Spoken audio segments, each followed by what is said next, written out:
এই মধুটা নিতে চায়, অথচ যে বাবাকে পরিচয় দিয়ে তারা এমপি হতে চায় সেই বাবার কবর জিয়ারত করতে কিন্তু কালকে আসে নাই। আমাদেরকে দাওয়াত দেয় নাই, অবশ্যই বললে আমরা যেতাম, কারণ আমাদের রক্ত ঘামে সে এমপি হয়েছিল। আজকে যে নেতা নেত্রী এমপি হতে চায়, রাজনৈতিক বাবার কবর জিয়ারত করতে আসে না মৃত্যুবার্ষিকীর দিনে, তারা লালপুর বাগাতিপাড়ার মানুষের কি কাজ করবে এটা আপনাদের কাছে প্রশ্ন রেখে গেলাম।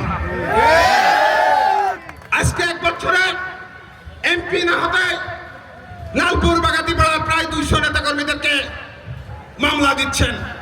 লালপুরের কিছু নেতা, বাগাতিপাড়ার কিছু নেতা, কিছু হলে বিএনপি তার পছন্দের নেতা না হলে বিএনপি নেতা কর্মীর নামে মামলা দিচ্ছেন।